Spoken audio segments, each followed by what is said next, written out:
Turn off your sound effects.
Good evening, SBC. Good evening, SBCC.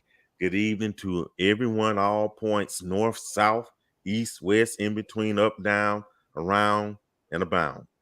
This is the April 19th, 2022 edition of SBC Tuesday Talk. Glad you can join us. Glad you could spend your evening with us. We are so grateful for that.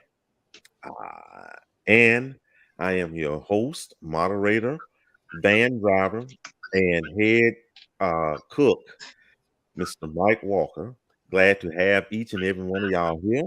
And glad you could join us in a shout out to Les Roof for doing an excellent job last week. And if y'all didn't see that, Mr. Sisters Roundtable, go back and watch. It was real good. So glad to have y'all here. And of course, we got to do the salutations. So let's get started. There's a lot of y'all. Thank you so much. Andrea, hey there.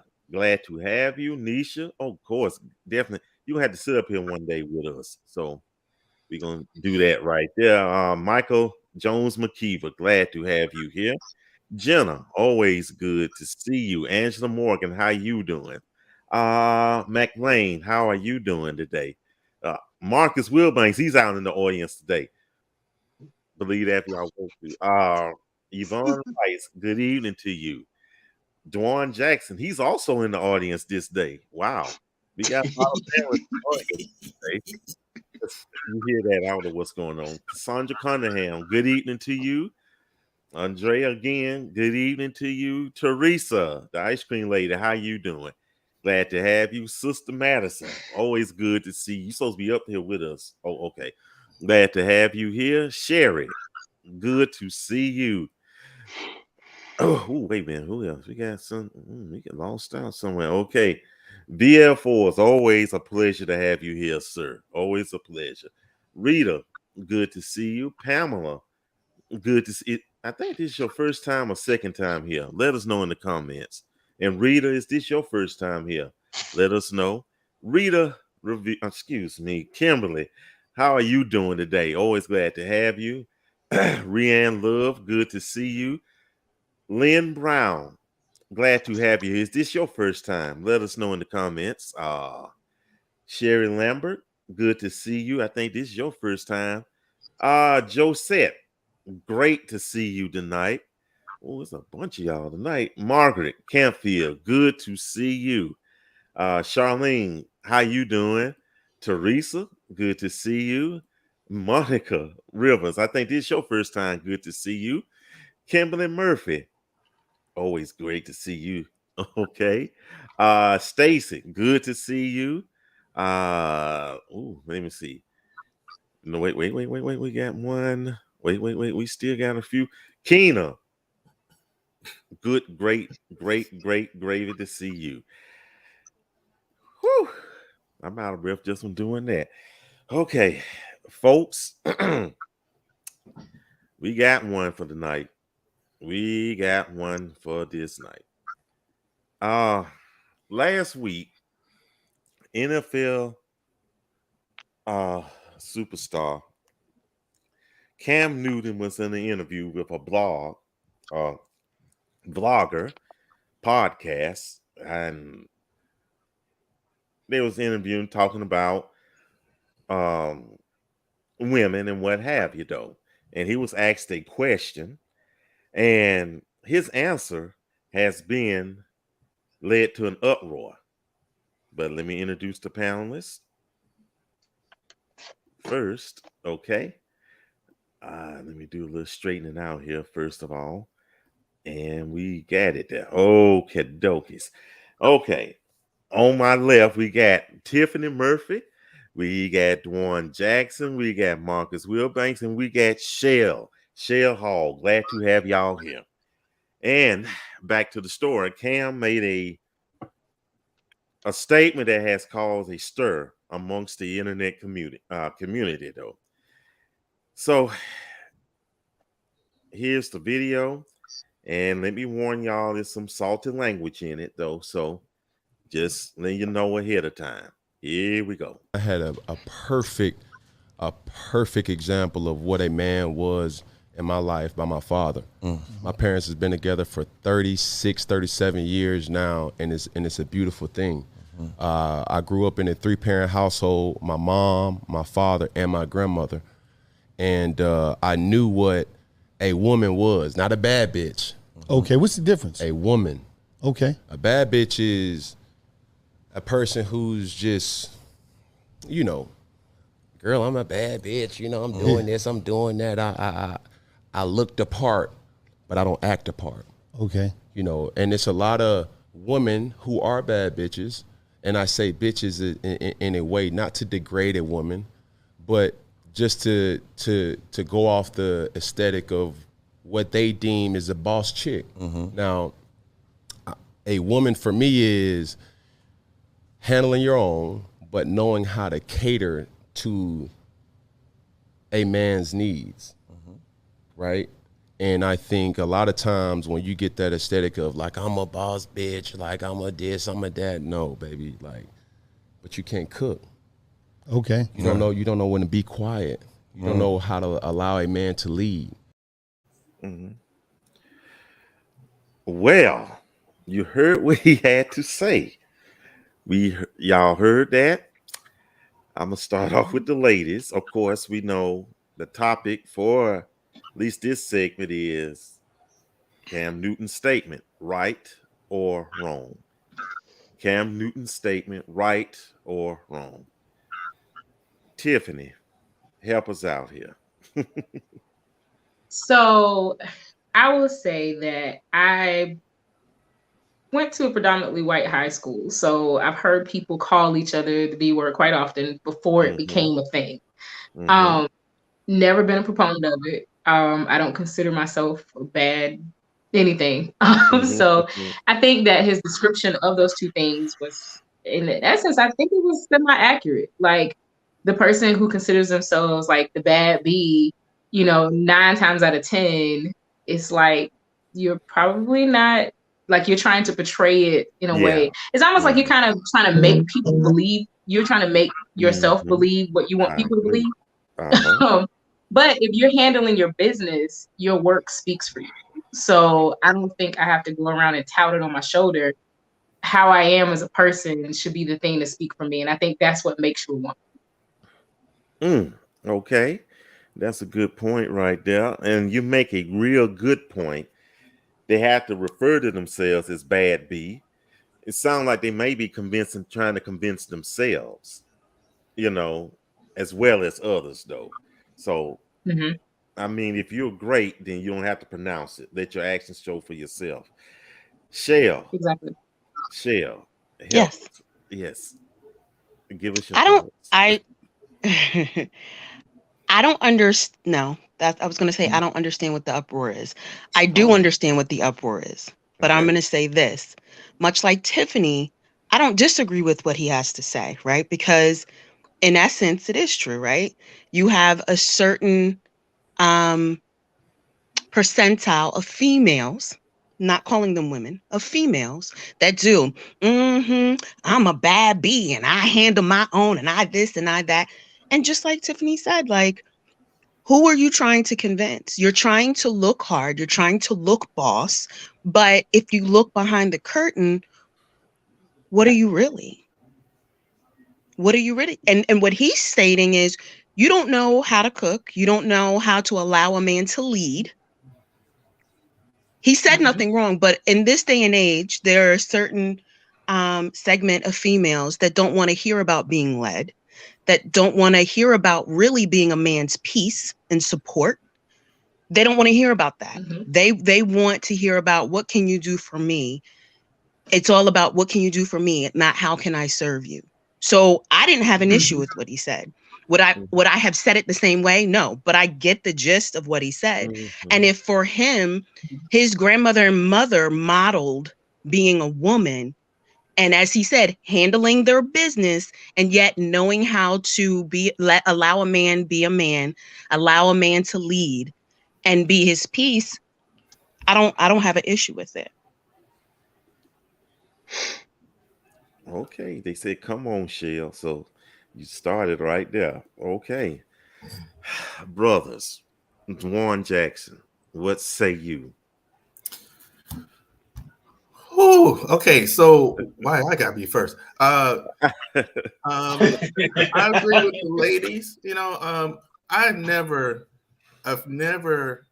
liked Cam Newton on the field or off the field. He's always whining and this and this. I deserve that. I don't. But Cam Newton is not I'm not a fan. Now he's what is he, like 30s, early 30s, 32. So, yeah, so he's 32. He's 32. 32. So maybe he's dealing with females that have that type of mentality that says, yeah, I'm a bad B. This is what I got, but then don't know how to take care of the household, don't know how to cook some eggs and some bacon, or be able to put gas in the car, you know. So I mean, he probably deals with those type of women like that. So, I mean, I see what he's saying. I grew up not calling women that. I don't call women bees or anything like that. That's just not right. So the way he said it, I can understand some women being mad that he's using the B word. However, I don't see nothing wrong with what he said. Okay. Brother Will Banks, drop some knowledge on us tonight. I can understand where he's coming from. I'm in total agreement. I want to make this unanimous with the rest of the panel anyway. In a sense, I would never refer a woman as the B word. I would never refer to a woman as a B word because I'm too much of a gentleman to say that. But the way he portrayed it, hey, yes, you could be the boss. You could be the boss of your own domain. Hey, I mean, Tiffany is the boss of her own domain because she wants to better herself and get more healthier and drops her health knowledge. I say the rest of our panel, the rest of the SBC, like Leslie, she could be the boss and her own comedic sense here. I mean, Mr. Michael Walker, you can be the boss of any jack of all trades here. But I will never refer to a woman as a B, but be the boss. Be the boss. You gotta have your co-star. You gotta have the co-star of your own movie here. I mean, listen, if you want my 50%, if you want my 50% of the knowledge, you gotta allow me to interject myself into the conversation here. I mean, it just can never be you. It's just me. But listen, I always say in the relationship when I be in a relationship with a woman, it's even split. It's an even split. It can never be 75-25 or 80-20, nothing like that. Yeah. But to me, Cam Newton, as much as people hate him as an athlete, but in his words, he's absolutely right. He's absolutely right. I wouldn't refer, like I said, a woman as a B, but hey, I don't see what the uproar is. Well, I think the uproar comes from maybe not so much the message he was trying to convey, but how he conveyed it. But Mike, so what he did, if you go back and listen, he's saying, I'm not using it in a derogatory term. This is what this part of the population calls themselves. So he wasn't even using it as I'm going to call you a B. He even said, I would never use that word to demean a woman. He said, but certain women say, I'm this, I'm that. So he was using it as an example, saying these women that call themselves that, they're not really.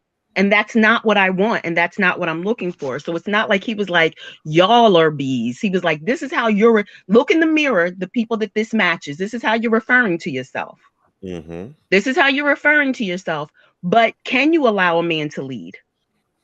Can you cook? You don't fit the definition of a real woman because you're too busy wanting to call yourself a bad bee. And I'm sorry, it's true.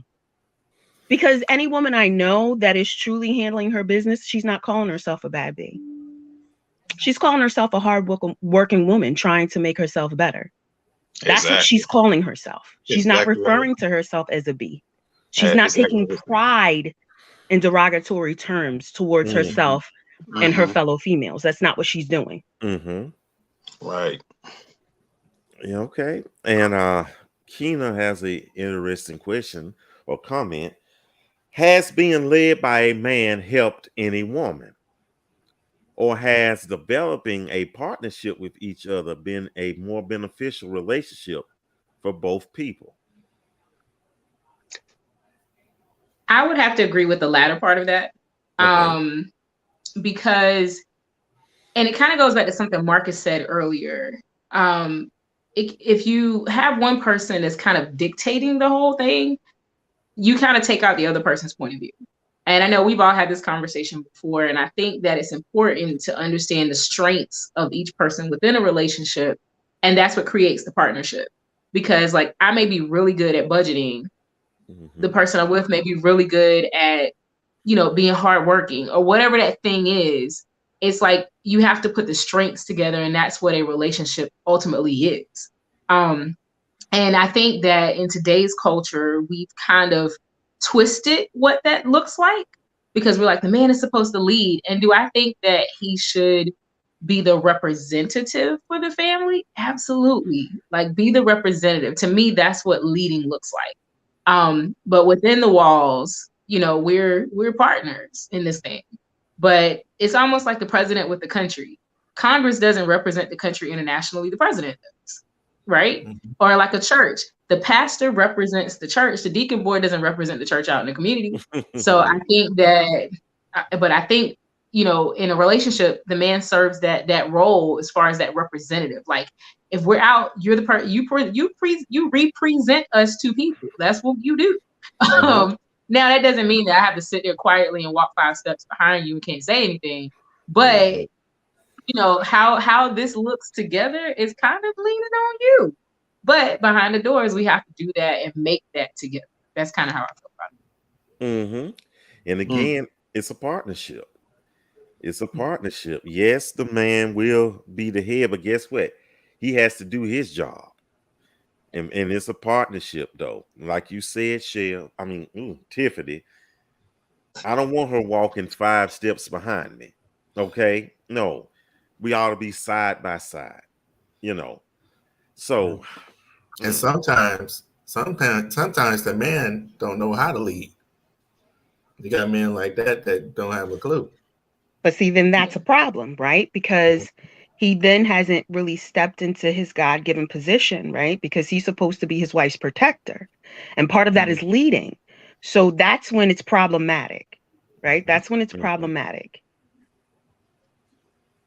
So to kind of ask the question back to the panel for a second. So when we say how do we define that that leadership role? Like, what does that look like in a relationship with specifically the fellas? I kind of want to hear from y'all on this one. The leadership role to me personally is to, first of all, from the early stages as a child, you got to listen to what your parents are trying to teach you. Because, listen, not all children are very fortunate. Not all the young guys and young girls be very fortunate to have a mama and a dad. Because like the old saying goes, you only get one mother and you get one father. Even if one of your parents did you wrong anyway, don't be like, in a sense, monkey see, monkey do. Just because the father beats his own wife or his own mother doesn't mean you can do that part. All right, you got to do the total opposite of it. Don't get me wrong. Take it from my experience, from my childhood, I have seen domestic violence happen between my parents anyway. Did I think that was disrespectful? Absolutely. Did it affect me in some kind of way later on in life in high school? Absolutely, because I did get suspended one time, and that's a lesson learned. Anyway, when I got suspended twice from high school, my dad brought me to his job, and believe me, the young kids that I see right at his job at a detention center over there, they're just as tall as me. And believe me, I have seen that happen, and I got a taste of it. So the leadership role comes in as to know the old saying, right is right and what's wrong is wrong. If I didn't learn all that one, I wouldn't be giving compliments left and right about any of the women in the panel or any of the women that has ever did the broadcast presentation from last week. Anyway, know when you set your boundaries there. Set your boundaries. Know when to keep it straight. That's all I had to say. Okay. And one of the things I learned all the way from when I was a little bitty lad to an old man that I am now is this: look at how some people mistreated a woman. And I always swore to myself that I'm going to do the opposite. And so far it's worked. Okay. So far it's worked. Wait, let me read this what Michael McKeever says. Making the right decision when it comes to the household and the marriage. Making the decision to enhance the household, in other words. Okay. And could you ask that question again, Tiffany? No, I said, so from the male standpoint, what does that leadership role in a relationship look like? Okay, with Dwan. Man, we getting deep tonight. Okay, so I think it comes to off of what Marco was saying. I think I'll speak for myself. So I get my leadership from my dad. My dad, he served in the Army. Right? He enlisted when he was like in the early 20s.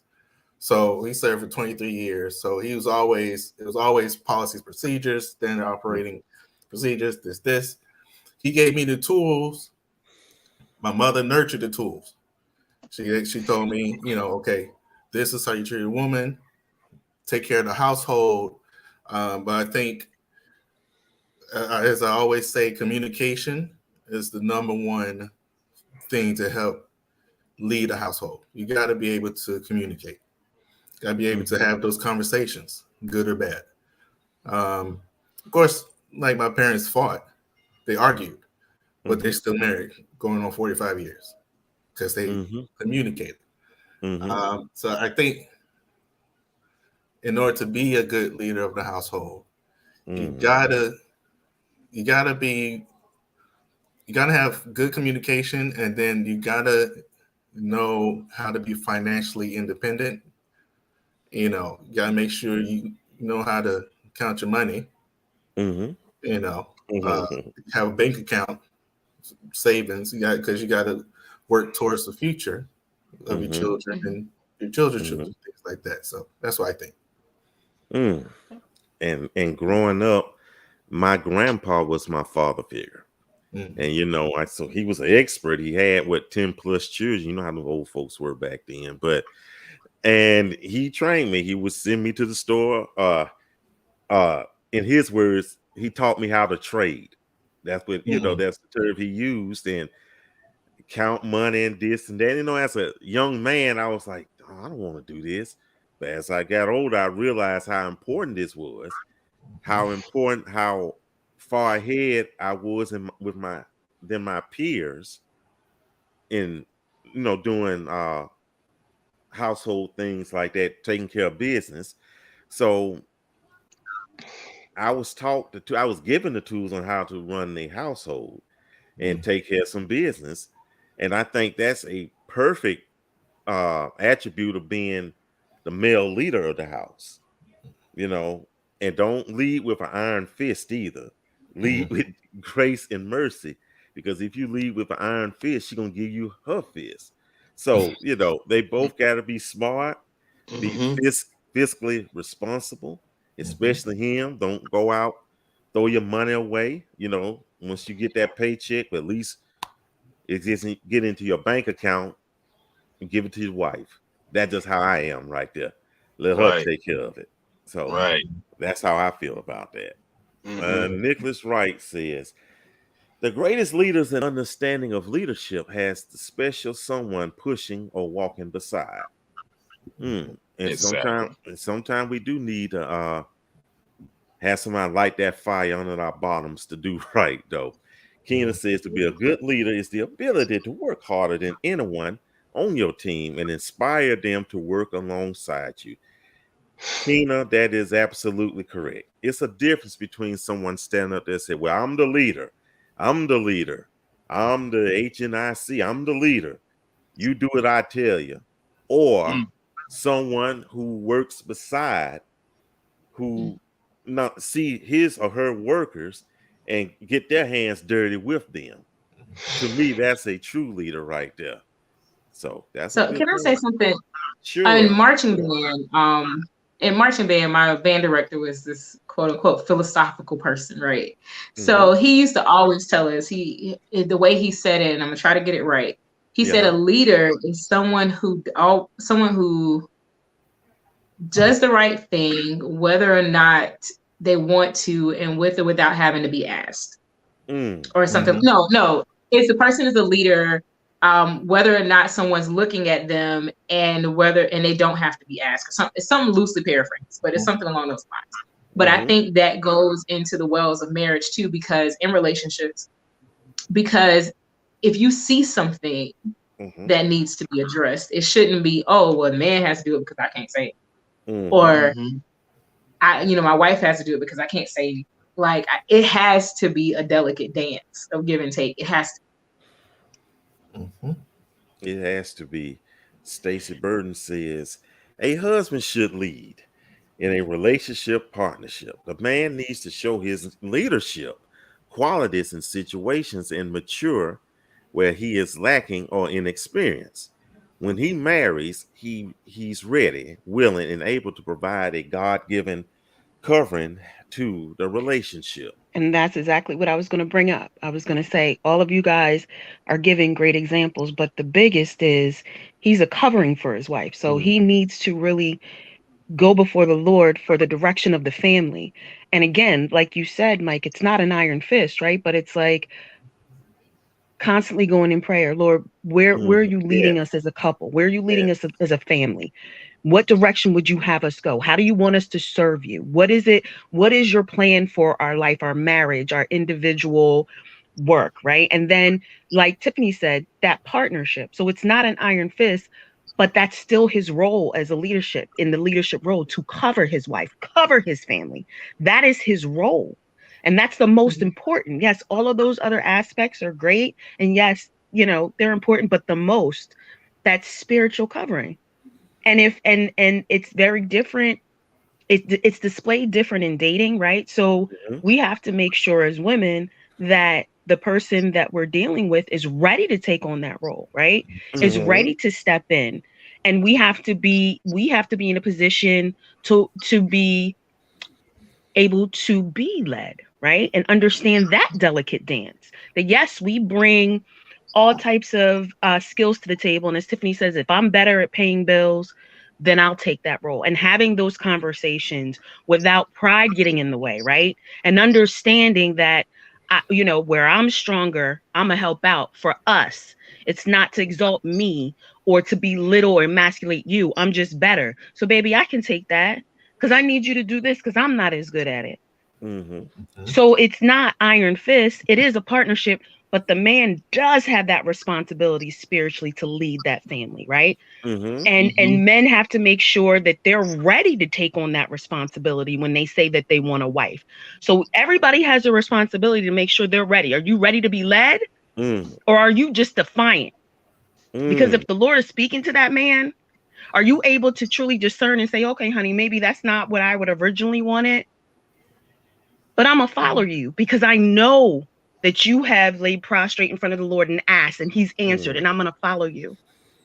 Are we ready for that? Are you ready for that? And men, are you really ready to lead? Are you ready for that responsibility to lead? Those are questions that we have to ask ourselves before everybody wants to get married. Everybody wants a wedding. There's some stuff that comes with this. Because if you go into it and you go into it wrong, trust me, I know it's disastrous. You got to be ready for this thing. Is it beautiful and joyful when it's done right? Yes. But is it a disaster if you just go your own way? Yes. Yes. But Shelk, that goes back to what Dewan said earlier about communication. Like, what are your expectations? What do these things? And I'm a big proponent. And I used to work with like foster care youth, and I used to always ask them. I would say, what is your understanding? What is your definition? What is your, because to me, we can give a definition to it, but if if I don't understand what your thought process is behind this leadership, if I don't understand what your thought process is behind this relationship, what is your vision for it? What is my vision for it? What is the end goal? It goes all back to what Shell said. Part of that, to me, that's also part of that spiritual covering, being able to have the communication and you being able to communicate that down. Because there are a lot of people who are like, I have these amazing ideas and this is what I'm going to do, and I'm going to do it because I know it's going to work because it worked over here, but I wasn't over there with you. So but how Tiffany, do we make it you're work right. You're right, but let's think about it this way. How many people end up having those conversations in marriage counseling because they didn't iron it out when they were courting? And most people don't want to have those hard conversations. They want to say, oh, baby, how many babies you want? And when do you want to have them? Where you want to live? Okay. What is your definition of leading? What is your communication style? Nobody wants to talk about that, right? Because it feels uncomfortable. But those are the conversations you should be having beforehand. Absolutely. Absolutely. Yep. Okay. And Shell, you said something about covering.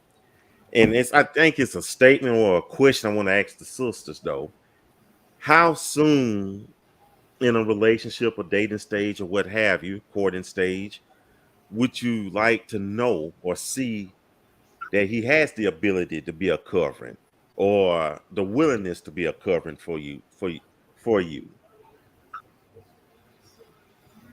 What? Shell, I'm gonna let you take it first. Go ahead. Okay. So for me, it starts right away, right? So I don't sit down at the table and ask them in that first date. We don't do that. Of course. But a man who is taking you serious and taking that relationship serious and that courting serious is going to display to you certain features. So you're going to know that y'all pray together. He prays for you. You're going to see that. So he's not just opening a door for you. He's not texting you good morning, but he's saying, let's pray. You know what? Let's go over the scripture. He's already thinking about nurturing you spiritually, right? So he's already starting to do those things, right? So what capabilities is he displaying? What are his behaviors towards you, towards himself? How is he showing himself an example as a godly man? How does he move? You know what I mean? So all of those things will be displayed in his actions. It's not, I gotta wait 6 months. No. It's how you move, right? It's in you. It's in you. It's how you live. How are you being ruled? You know what I mean? Who is leading you? Is the Lord leading you in your life? It's going to be evident. It's going to be evident in how you treat yourself, how you treat your family, how you treat me, the decisions you make in your life. It's displayed. And I was going to go with Shell, and Shell hit my point that I was going to hit. I was going to say that, you see that in their actions. And also, too, and it's not only your interactions with me. I need to see it with other people, too. So, I need to see the consistency.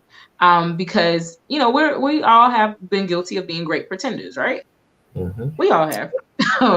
And, but it burns in the end because you're like, okay, now I can't play the role but for so long because now I'm kind of tired of being somebody else.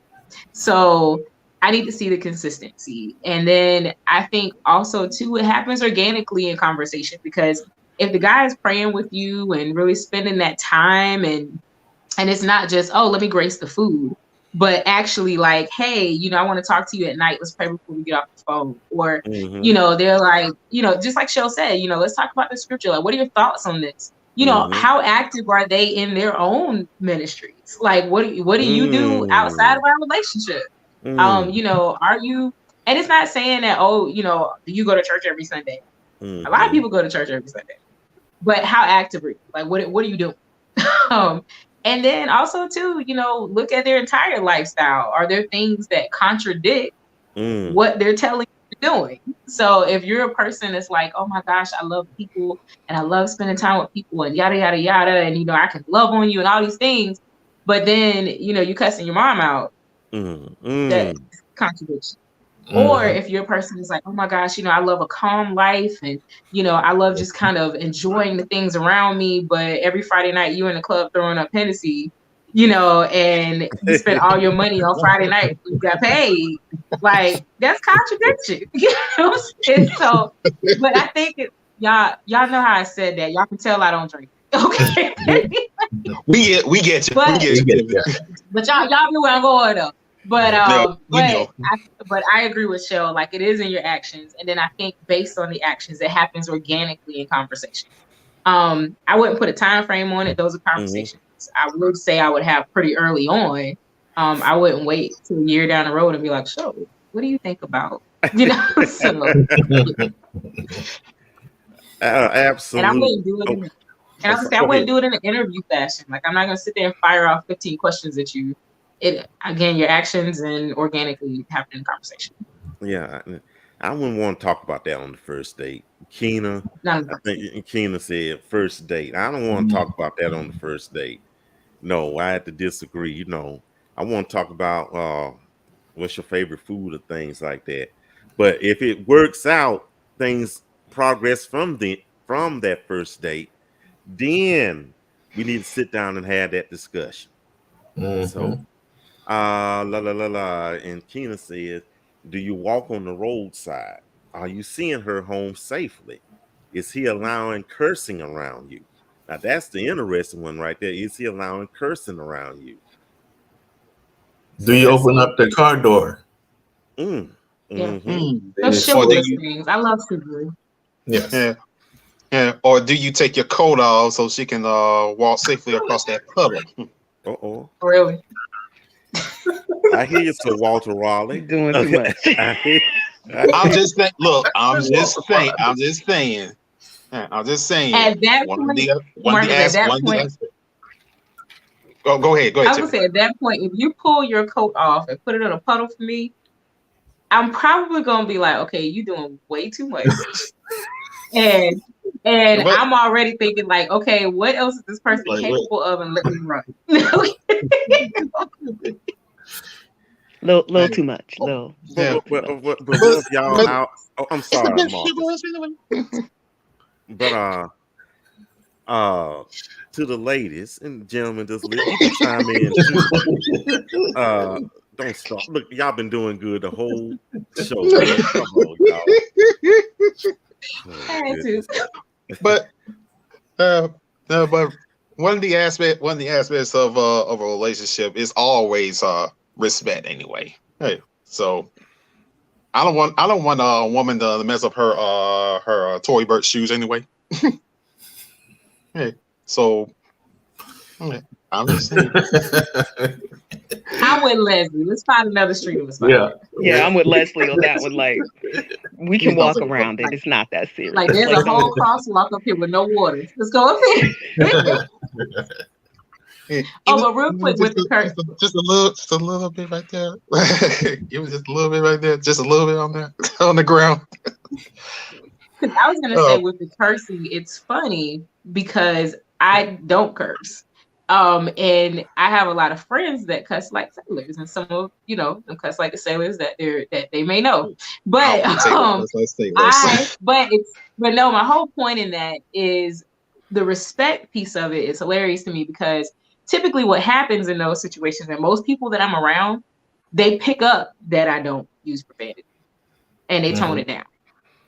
And it's an understood thing. I don't say it. I don't ask for it. It just happens. So if I'm with the guy, now that I know that that can happen with friends and people that don't even really know me, and if I'm with a guy and you cursing every other word, I look at it kind of sideways. You know, and I will address it, and be like, hey, you need some soap? You got a little potty mouth there. You all right? But I understand also we're all adults. So, you know, I mean, I've been in multiple settings where I'm not like, oh my gosh, I got to get out of here and throw oil and all these. It's not that deep. But, you know, so basically, like, because I get it from people that I'm not in relationships with, friends and coworkers and all these things, that same line of respect, I kind of expect that with the person that I'm with as well. Okay. And to the brothers, I asked a question to y'all and to the sisters as well. Is if it's cold outside, you know, it started getting cool. This is first date, and the fella offers to give you his coat or jacket to put across you to make sure you're warm. Would you accept that? I'll make sure it's a clean one. I'll make sure it's a clean one this time. Please, Yeah, as long as it doesn't stink, that's sweet. Please I'll make sure it's a clean one this time. As long as it doesn't stink. And because, you know, and he has to be a little bit bigger than me in that instance, because you know, if he's smaller than me, the coat just gonna go right here. It's gonna go right here. It's gonna be a shrug, Tiffany. It's a shrug. I would be like, look, I got a whole James Brown capo. Like,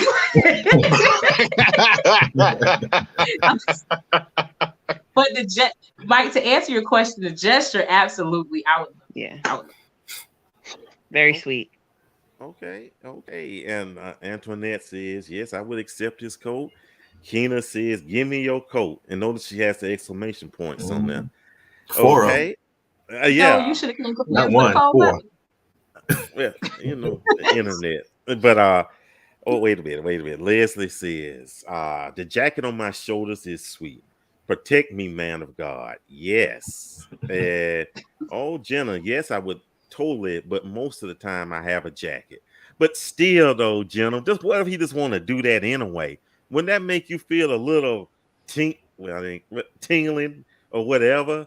You feel romantic, seeing hearts and whatever. It makes you feel soft and pink as a woman, right? So oftentimes we always try to be hard or whatever. Things like that make you feel soft, and that's what I call it, soft and pink. You know what I mean? You feel like, I feel like a lady. You feel soft and pink, and that's very nice, right? Those are things that women remember. Okay. And I think so too, because it reminds us that, you know, we don't have to be in control all the time. Because in our own lives, you know, we function in our own lanes now, which is a little different than before. So now, you know, most times we have our own homes, we have our own cars, we have our own money. So, you know, we have to give them opportunities to be the man, right? You know, and then we come to that partnership piece. But yeah. Okay. Yeah, I agree. And I know if I offered my date, considering I'm an economy-sized gentleman, you know, it'll definitely fit like a blanket on her, but she would be nice, warm, and toasty. So Nice. wait. Nicholas Wright has an interesting observation. A real man checks the weather. Okay. I do. I check it every time. I check the weather all day. Yeah. I still. But when y'all check it, do you tell the girl, hey, it's supposed to be cold tonight, you might want to bring a jacket? Is that how y'all set it up, or is it just? I still do that too. Yeah, I still do that too, Tiffany. Okay, then. Well, we got that now. We still coming in. Well, that was good. We got a little more time. A little more time, and as always, you know, we don't cover everything. I'm trying to see what we're gonna do with this. No. Why not? Okay. Next topic is relationship checklist. And this is about the best I can call it, checklist, but it's not a checklist. Let me show it to y'all. And this is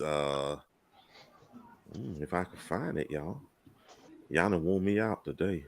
Here we go. A dating list, okay? As you can see, these dating, we've exchanged numbers, do things on a friendship level, and maybe, oh my goodness, even had sex. Testing the waters to see it's a growing interest. Dating, No, okay. The first one was talking. I'm sorry. The second one is dating. We are spending time together doing various activities, movies, bowling, concert, dinner, etc., as friends with a mutual interest in each other. But we still are allowed to talk to other people. The next one, dating exclusively.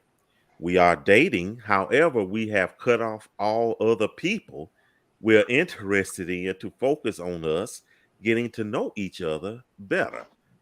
And I think the last one is relationship. We have made a mutual agreement to become a couple. It's just you and me, point blank, period. And the author says some of y'all need this because your understanding about these things be crossed up and twisted up like crazy. So to me, I think the list is a little crazy, but so is there any accuracy in that list? Okay, I have a question though. Go ahead. Because it made my head hurt a little bit, like the vein popped out. So what really is the delineation between dating exclusively and being in a relationship? Especially since in both you're not seeing anybody else and it's just y'all two. So how is that not the same thing? Because even when you read the definitions, what was the delineation between the two that would differentiate one from the other? Then let's talk about this talking. How does talking with your lips equal sex? And you know what? That and let me try to touch the this. math ain't mathing. Make it make sense. It is kind of strange that we're just talking. You know, not. If you having sex, that's more than talking. I don't know. Well past talking. Well past it. Well so past then it becomes the definition of your friendship. Like, is your friendship friends with benefits, or is it? But see, that's not talking, right?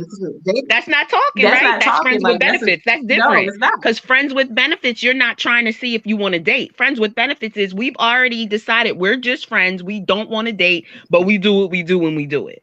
So that can't be talking, because if talking is defined as trying to figure out if you want to date a person, that can't be synonymous with friends with benefits. So make it make sense. Who wrote this?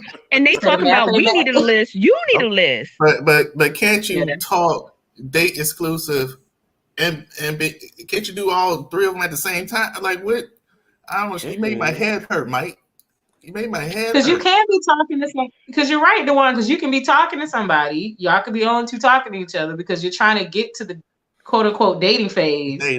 And then you're dating, and then you're like, okay, well, cool. We dating each other only, so that's dating exclusively. And then we're like, okay, we're in a relationship. Now, that's I think that's 4 and 1? Yeah, because the only thing that I think was halfway accurate was the signifying of the relationship versus just talking. That's the only two things that actually even halfway made sense on that list. Because I think a lot of times we put ourselves in relationships that we are in all by ourselves. All by yourself. Ooh, that's something right there. Just you. You just out there. And you pumping all this energy into somebody that's not giving it back, and you not ain't even never had a conversation. Like, they've never. The other person has never voiced wanting to be in a relationship with you. Not nary a word has been said. But that's mine. When? That's boo? my when boo. That is mine. Yeah. When? And there are guys that do it too. So y'all not exempt from this. They be like, "That's my woman," and I'm like, "Y'all together?" But she over here. She's like, "I don't see him that way." So it goes both ways. Yeah, it has to be a mutual agreement. Nothing worse than a person think they head over heels found the perfect one, and the person said, "Huh? I don't know this." You know? Yeah. Who? Antoinette I said, love on the street. Could dating exclusively mean that you're still attempting to see if you want to invest in a relationship? Relationship is moving toward marriage. No. But if you're not sure, then why are you just seeing them exclusively? Because I'm not cutting everybody else off if I'm not sure that I want it just to be you and me. I guess that's my thought. Because my thing is, I definitely see talking. So talking is really, we're just on the phone. We might text, whatever, trying to see if maybe we're going to go out on a date, right? Then dating is, we're going to go out on a date, but I'm still going to date other people. And I assume in my head that you're going to date other people. And then when we be like, you know what? This makes sense, you and I. There's a conversation. Do you want it just to be you and I? And then it's a relationship. I don't know all that other stuff in between. Like we talking, dating, and then it's us. That's it. You know, I had a. Oh, go ahead, Tiffany. No, go ahead, Juan. I had this is funny. I was talking about this today at work. So I had a coworker. So she started talking to this guy at our office in a different division. And so a month ago, they went on a date. So between last month and this past weekend, they went on 4 dates. Okay. So Saturday they went to some concert, some Bon Jovi concert. And so the guy was like, hey, you know, we've been dating. Do you want to meet my mom for brunch for Easter? She was like, oh, okay, sure. So the whole family's there. Mom, aunt, cousins, they eating. And then he was like, so, you know, on the drive home, he's like, so, you know, you're my girlfriend, right? And she looked at him and was like, I am. They didn't even have a conversation. He just assumed that you're my girlfriend. She was like, oh, okay, yeah. And so now they're girlfriend, boyfriend. Like, I'm like, wait a minute. It's been a month. Y'all had 4 dates. You meet the whole family after 4 days. I mean, it's kind of fast, but everybody has their own timeline, you know. But still, there was no conversation of dating and then relationship. He just assumed we're in a relationship. Like, I don't understand that. That makes no sense. But it happens all the time with females. It happens all the time because what happens is, you know, and I think Nicholas said it. He was like, once you cross the lines, you screwed. Because what happens is people start showing you dating privileges, and you're like, oh, okay, well, you know, we must be, you know, we cool, we here. But then kind of find out they don't see you that way. Like it's weird. But I know for me, I don't typically date multiple people at the same time. You know, that's because I'm the way my brain's set up, I would be done messed up everybody. But I know that about me, so I don't do that. But for me, I think that, you know, in that talking phase, it really is just like, okay, you can talk to multiple people, but then when you kind of say, okay, well, I think I really like this person. Let me focus here. It's not so much like, okay, we're in a relationship and then I focus there. But okay, this is a person I'm actually interested in. I see that, you know, we have some things going on here that may work. That's when I lead that focus. So that's me. So I can focus out of the talking phase, but not, you know, yeah. But I don't put myself in the relationship. And DeWan, tell old girl run. That's a set. Tell her that's a set. Like, no, she said okay. She went with it, Tiff. She was like, okay. She went to mom though. She didn't go to family. She agreed to mom. Like I would have agreed to mom. I would have been like, okay, well, cool, great. I love to meet your mother.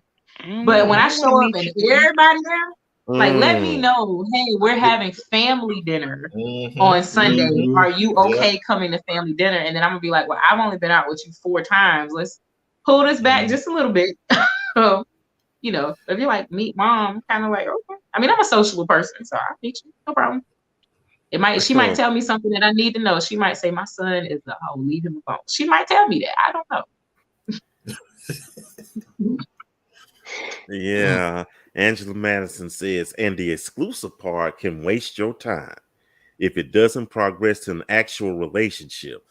Some people see dating as just going out. And let me say this, when people say we're dating exclusively, or we just see where this goes, or go with the flow, those are dangerous, those are red flags when you're trying to establish a relationship. Because it seems like there's no commitment. You know, it's like a commitment, anti-commitment, if that makes sense, though.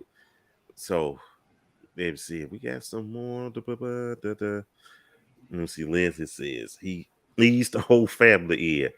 That may be her husband. Roll with it, chick. Don't be scared. She said, don't be scared. Okay. It's okay. I said, pay attention. I said, pay attention to the people at the table. Look at reactions. Look at interactions. Yeah, and one should state what their thoughts toward you. In other words, shoot your shot. If they don't respond, you have two options. I could give you a little time, or just end. Time is too short for wasting with folks. Keena says you are going nowhere with go with the absolutely. That's a smooth talking right there. And Sherry it sounds said, like probably. Sometime, I don't know. Sometime. Sherry says, hold it back before I embarrass you in front of the entire family. Oh. How would you do that? Well, tell us in the after party, but how would you do that though? Yeah, that's my mind too. Excuse me, my grandmother told me don't ask questions you don't want to know the answer to. Oh, definitely. Okay. Okay. I agree with you. And on that note, folks, wait, let me see. My son wants the way he had his mind. Okay, folks, we out of time. That's it. We are out of time. We only tackled two. Yes, it happens, don't it? Yeah. I'll wait for somebody to say that. Like, we are out of time. So well, I see that coming. With that said, Marcus, you ready? Let's roll it. Let's roll the announcements, people. Coming up next, and around a few short moments here, please join us for the Fellowship Hall after Tuesday Talk. It is the Tuesday Talk after party where we always have an enjoyment of what you know, what you learn about the Tuesday Talk, and all that good stuff here. So please watch out for that Zoom link and the page here. Join us for the Tuesday Talk after party. And of course, as you know how we do it on a Saturday night, we take it up another notch because this is the Fellowship Hall like none other. It is the Saturday night social. Always watch out for that Zoom link. Hey, at around 10:05 p.m. Eastern time. Make sure you get that link invitation, and please don't miss it because we got another good one to talk about on a Saturday night. And of course, you know we're gonna do it all over again. I should not say this any other time than this. We're going to do it again with another thrilling episode of Tuesday Talk, exclusively on both Facebook and YouTube. And make sure you follow all of us. I should not have to say this one. Follow us on Facebook at Single Black Christians, Single Black Christian Connections, and of course, follow on YouTube at Mike Walker, SBC. Should I have to explain this anything further than that, ladies and gentlemen? Should I have to explain this one any further than that? I just want to know, where can I get tickets to the fight? Because it sounds like it's gonna be a good one. I don't know what. I mean, I'm waiting on Pacquiao and Tyson or somebody. I don't know what I'm waiting on. And Marcus said, ring the bell, Apollo. Ding, ding. He said this Saturday night gonna be a good one. I don't even know what I'm gonna do this Saturday. Hey, listen. Like I said, it's the Saturday night Fellowship Hall like none other. That's what I always call it. I hear you. I am so glad you did that. And with that said, I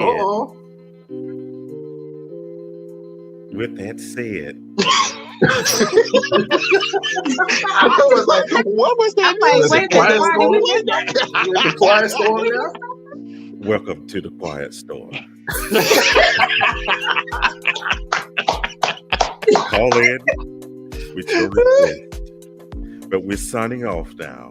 We would like to thank Tiffany, Dwan, Marcus, and Shell. Thank you all so much.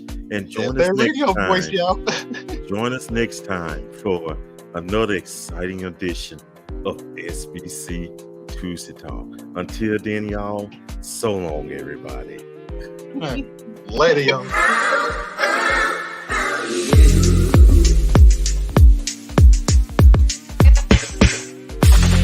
Let's take some time and think for a minute. What's going on? And are we with it? I got no phone call away, but if no one calls, it's another day. How can I explain to you what I feel and what is true? And how can I do my best? How do you? How do you? I hear the things that people say. Don't believe, 'cause it's not that way. I know what I'm talking about. I'm here, baby, and have no doubt. What you want